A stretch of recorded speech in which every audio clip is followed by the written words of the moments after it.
नमस्कार दोस्तों, क्या हाल चाल हैं आप सबके। दोस्तों, आज हम बात करने वाले हैं भारत और इंग्लैंड के बीच खेले जा रहे दूसरे टेस्ट मैच के चौथे दिन के बारे में, जो कि बेहद धमाकेदार और रोमांचक रहा।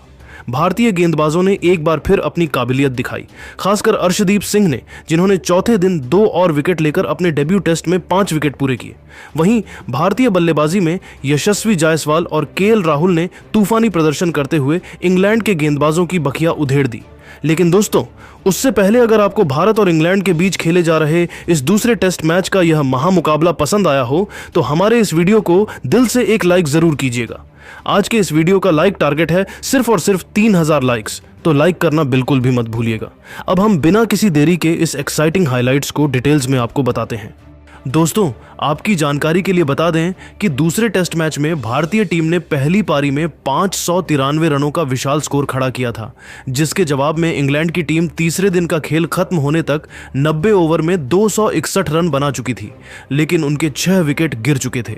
क्रीज पर थे जेमी स्मिथ और क्रिस वॉक्स और इंग्लैंड की कोशिश थी कि वह इस स्कोर को और आगे बढ़ाए। भारतीय टीम की रणनीति साफ थी कि चौथे दिन की शुरुआत में ही बाकी बचे 4 विकेट जल्द से जल्द चटकाकर इंग्लैंड को ऑल आउट कर देना है। तो चलिए अब देखते हैं कि चौथे दिन का खेल कैसे आगे बढ़ा। चौथे दिन का खेल शुरू हुआ और इंग्लैंड की तरफ से बल्लेबाजी करने के लिए क्रीज पर मौजूद थे जेमी स्मिथ और क्रिस वॉक्स। भारतीय कप्तान शुभमन गिल ने 91वें ओवर में जसप्रीत बुमराह को गेंद थमाई, क्योंकि वह जानते थे कि बुमराह की तेज और सटीक गेंदबाजी इंग्लैंड के बल्लेबाजों को परेशान कर सकती है। बुमराह ने अपने पहले ओवर में शानदार गति और स्विंग के साथ गेंदबाजी की। ओवर की दूसरी गेंद पर जेमी स्मिथ ने मिड ऑन की दिशा में 1 रन लिया, जिसके साथ इंग्लैंड का स्कोर 262 रन हो गया। लेकिन बुमराह ने अगली गेंदों में कोई रन नहीं दिया और क्रिस वॉक्स को पूरी तरह बांध कर रखा। 92वें ओवर में गेंदबाजी करने आए अर्शदीप सिंह, जिन्होंने तीसरे दिन 3 विकेट लेकर टहलका मचा दिया था। अर्शदीप ने अपनी रफ्तार और लाइन लेंथ से बल्लेबाजों को परेशान करना शुरू किया।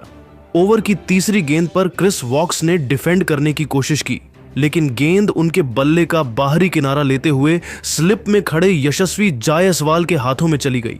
इस तरह इंग्लैंड को 7वां झटका लगा और क्रिस वॉक्स मात्र 5 रन बनाकर पवेलियन लौट गए। अर्शदीप सिंह ने एक बार फिर दिखा दिया कि वह क्यों भारतीय गेंदबाजी आक्रमण का हिस्सा है। इंग्लैंड का स्कोर अब 7 विकेट के नुकसान पर 266 रन था। क्रिस वॉक्स के आउट होने के बाद इंग्लैंड की तरफ से बल्लेबाजी करने के लिए क्रीज पर आए ब्रैडन कार्स। जेमी स्मिथ और ब्रैडन कार्स ने सतर्कता के साथ बल्लेबाजी शुरू की, क्योंकि वह जानते थे कि भारतीय गेंदबाजों का दबाव बढ़ता जा रहा है। तीसरे ओवर में बुमराह ने फिर से गेंदबाजी की और इस बार उन्होंने जेमी स्मिथ को अपनी इनस्विंगर से परेशान किया। ओवर की आखिरी गेंद पर स्मिथ ने सावधानी से खेलते हुए गेंद को डिफेंड किया, लेकिन कोई रन नहीं बना। चौथे ओवर में अर्शदीप सिंह ने ब्रैडन कार्स को अपनी तेज आउटस्विंगर से चकमा दिया। कार्स ने गेंद को खेलने की कोशिश की, लेकिन गेंद उनके बल्ले को छूते हुए विकेट कीपर ऋषभ पंत के दस्तानों में समा गई। इस तरह अर्शदीप ने अपना चौथा विकेट लिया और इंग्लैंड का 8वां विकेट 270 रन पर गिर गया। अब इंग्लैंड की तरफ से बल्लेबाजी करने के लिए क्रीज पर आए जोश टंग। जेमी स्मिथ अब भी एक छोर पर डटे हुए थे और कोशिश कर रहे थे कि वह इंग्लैंड के स्कोर को 300 के पार ले जाएं। 95वें ओवर में रविंद्र जडेजा को गेंदबाजी के लिए लाया गया। जडेजा ने अपनी स्पिन से बल्लेबाजों को बांध कर रखा और इस ओवर में सिर्फ 2 रन दिए।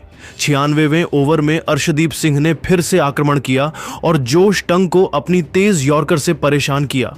ओवर की चौथी गेंद पर टंग ने डिफेंड करने की कोशिश की, लेकिन गेंद उनके पैड पर लगी। अर्शदीप ने जोरदार अपील की और अंपायर ने उंगली उठा दी। टंग ने रिव्यू लिया, लेकिन बॉल ट्रैकिंग में गेंद स्टंप्स को हिट करती दिखी। इस तरह अर्शदीप सिंह ने अपना 5वां विकेट पूरा किया और इंग्लैंड का 9वां विकेट 275 रन पर गिर गया। अर्शदीप की गेंदबाजी ने पूरे क्रिकेट जगत में हलचल मचा दी थी। अब इंग्लैंड का आखिरी बल्लेबाज शोएब बशीर क्रीज पर आया। 100वें ओवर में जसप्रीत बुमराह ने फिर से गेंदबाजी की और इस बार उन्होंने शोएब बशीर को अपनी तेज इनस्विंगर से क्लीन बोल्ड कर दिया। इस तरह इंग्लैंड की पारी 100 ओवर में 280 रन पर सिमट गई। भारतीय गेंदबाजों ने शानदार प्रदर्शन किया, जिसमें अर्शदीप सिंह ने 5 विकेट, जसप्रीत बुमराह ने 3 विकेट और रविंद्र जडेजा ने 1 विकेट लिया। कुलदीप यादव को भी 1 विकेट मिला था। इंग्लैंड की पारी समाप्त होने के बाद भारत को 313 रनों की बढ़त मिल चुकी थी। लंच से पहले भारतीय गेंदबाजों ने शानदार प्रदर्शन करते हुए इंग्लैंड को जल्दी समेट दिया और अब भारतीय बल्लेबाजों की बारी थी कि वह इस बढ़त को और मजबूत करें। लंच के बाद भारतीय पारी की शुरुआत करने के लिए क्रीज पर उतरे यशस्वी जायसवाल और केएल राहुल। इंग्लैंड की तरफ से पहला ओवर लेकर आए क्रिस वॉक्स। यशस्वी जायसवाल ने पहले ही ओवर में अपनी आक्रामक शैली दिखाई और ओवर की तीसरी गेंद पर मिड ऑफ के ऊपर से शानदार चौका जड़ दिया। भारतीय बल्लेबाजों ने साफ कर दिया था कि वह इस बढ़त को और बड़ा करने के मूड में है। दूसरे ओवर में ब्रैडन कार्स ने गेंदबाजी की, लेकिन केएल राहुल ने उनकी दूसरी गेंद को कवर ड्राइव के जरिए बाउंड्री के लिए भेज दिया। भारतीय ओपनर्स ने तेजी से रन बनाना शुरू किया। 5वें ओवर में जोश टंग ने गेंदबाजी की, लेकिन यशस्वी जायसवाल ने उनके ओवर में 2 शानदार चौके लगाए। यशस्वी की बल्लेबाजी में आत्मविश्वास साफ झलक रहा था। 10वें ओवर तक भारत का स्कोर बिना किसी नुकसान के 45 रन हो गया था। शोएब बशीर को गेंदबाजी के लिए लाया गया, लेकिन केएल राहुल ने उनकी फिरकी को बखूबी खेला और एक शानदार छक्का मिड विकेट के ऊपर जड़ दिया। 15वें ओवर में यशस्वी जायसवाल ने क्रिस वॉक्स की गेंद पर लगातार 2 चौके लगाए, जिसके साथ भारत का स्कोर 70 रन के पार पहुंच गया।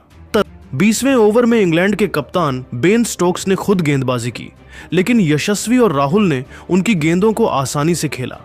यशस्वी ने इस ओवर में एक शानदार कवर ड्राइव के जरिए 4 रन बटोरे। 25वें ओवर में शोएब बशीर ने फिर से आक्रमण किया, लेकिन केएल राहुल ने उनकी गेंद पर स्वीप शॉट खेलकर बाउंड्री हासिल की।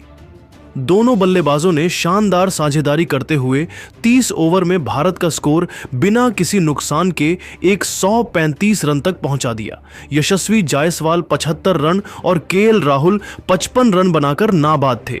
जहां एक छोर से यशस्वी जायसवाल चौकी और छक्के लगाकर टीम इंडिया के स्कोर को रॉकेट की रफ्तार से आगे बढ़ा रहे थे, वहीं दूसरी तरफ के एल राहुल भी कंधे से कंधा मिलाकर उनका भरपूर साथ दे रहे थे।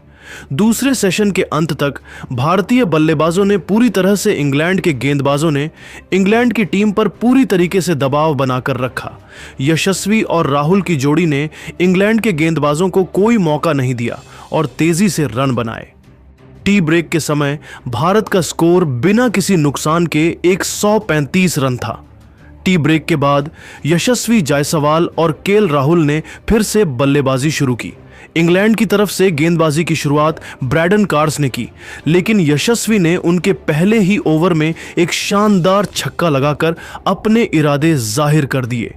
35वें ओवर में जोश टंग ने गेंदबाजी की, लेकिन केएल राहुल ने उनकी गेंद को मिड ऑन की दिशा में लॉफ्ट करके 4 रन बटोरे। दोनों बल्लेबाजों ने मिलकर भारत के स्कोर को 40 ओवर में 180 रन तक पहुंचा दिया। दोनों बल्लेबाज पूरी तरीके से मैदान पर सेट हो चुके थे और तेजी से रन बटोरते हुए टीम इंडिया के स्कोर को आगे बढ़ा रहे थे। वहीं दूसरी तरफ इंग्लैंड के टीम को विकेट की तलाश थी। 45वें ओवर में शोएब बशीर ने केएल राहुल को अपनी गुगली से चकमा देने की कोशिश की, लेकिन राहुल ने सतर्कता के साथ खेलते हुए गेंद को डिफेंड किया। हालांकि 48वें ओवर में क्रिस वॉक्स ने यशस्वी जायसवाल को अपनी शॉर्ट गेंद से परेशान किया।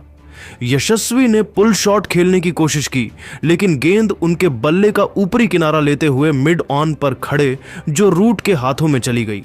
इस तरह भारत का पहला विकेट 210 रन पर गिरा। यशस्वी जायसवाल ने 115 रनों की शानदार पारी खेली। यशस्वी के आउट होने के बाद भारतीय टीम की तरफ से बल्लेबाजी करने के लिए क्रीज पर आए सरफराज खान। सरफराज ने आते ही आक्रामक रुख अपनाया और 50वें ओवर में ब्रैडन कार्स की गेंद पर 2 शानदार चौके लगाए। केएल राहुल अब भी एक छोर पर डटे हुए थे और लगातार रन बना रहे थे। 55वें ओवर में जो रूट को गेंदबाजी के लिए लाया गया, लेकिन केएल राहुल ने उनकी गेंद पर एक शानदार छक्का लगाकर अपना अर्धशतक पूरा किया।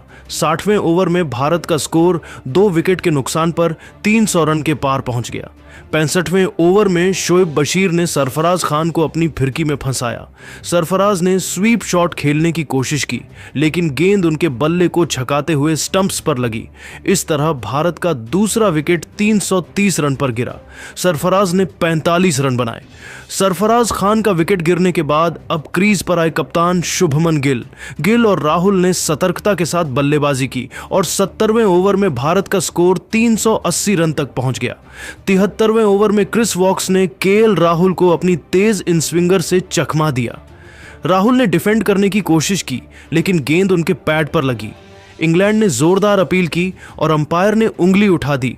राहुल ने रिव्यू लिया, लेकिन बॉल ट्रैकिंग में गेंद स्टंप्स को हिट करती दिखी।